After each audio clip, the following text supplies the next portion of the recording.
چې پیغمبر صلی الله علیه وسلم وی زه وده ومه او په خوب مې ولیدو رأیت فی یدی سوارین من ذهب په دې لاس کې مې دوه کړې دوه بنګړي د سرو زرو ولیدو نو دې باره کې مې سوچ شروع کړو چې دا به صحیح نو بیا ما ته وحي وشو چې دې له پوکې ورکه وایي ما چې ورله پوکې ورکو فطاره نو هغه والوتو ګزار شو صحابه کرامو یا رسول الله دې تاویل تاسو څه وکړو یعنې دې خوب څه مطلب دی وی د دې تاویل دا دی چې فاولتهما کذابین یخرجان بعدي زه خو دا تاویل کوم چې زما نه بعد به دوه دروغجن راوځي هغه به د نبوت دعوه کوي دوه دروغجن به راځي هغه به د نبوت دعوه کوي یو پکې دا دی مسیلمه او بل اسود عنسي که نن ټیم د هغه تذکره به راشي یا به روان درس کي هسې دلته که سوال وکړو چې د بنګړو د سرو زرو بنګړي دي د دې تاویل څنګه په دې کېږي چې دوه دروغجن به راوځي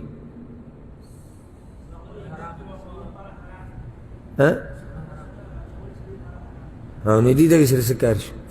سونه خو حرامه ده سړي دپاره خو څه مطلب شو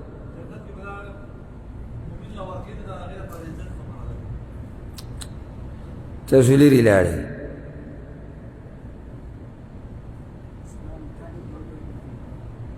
د دې دپاره دومره سر والا سړی په کار دی چې سم تیز دماغ یې او په دې دین سم پوه او شوق یې د دې یو څه وجې کېدی شي الله عالم یوه دا سره زر په دنیا کې د چا دپاره دي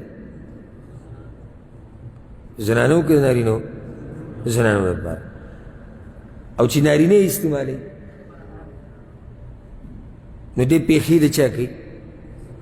د زنانو او زنانه نه ده دروغجن دی که نه دی پیښې د زنانو کوي او زنانه نه ده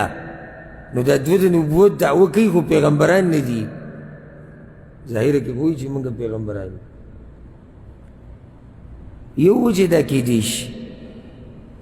دغه شان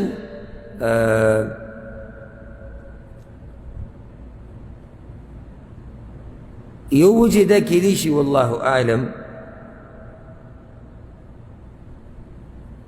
دا دوه بنګړي چې والوتو او د پیغمبر صلی الله علیه وسلم په لاسونو کې وو د دې تاویل په دې دوه دروغجنو سره کول د دې وجې داسې کېدی شي چې دا بنګړي د پیغمبر صلی الله علیه وسلم په لاسونو باندې په مناسب ځای کې وو که غیر مناسب ځای کې وو یکی سوچ ته ضرورت شته مناسب غیر مناسب او دروغ هم دې ته وایي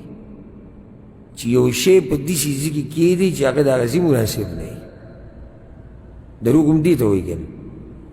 نو ځکه پیغمبر صلی الله علیه وسلم دا تاویل وکړو چې دوه دروغجن به راوځي او دا دوه دروغجن دا دي یو عنسي صنعاء یمن والا او دویم مسیلمه یمامه والا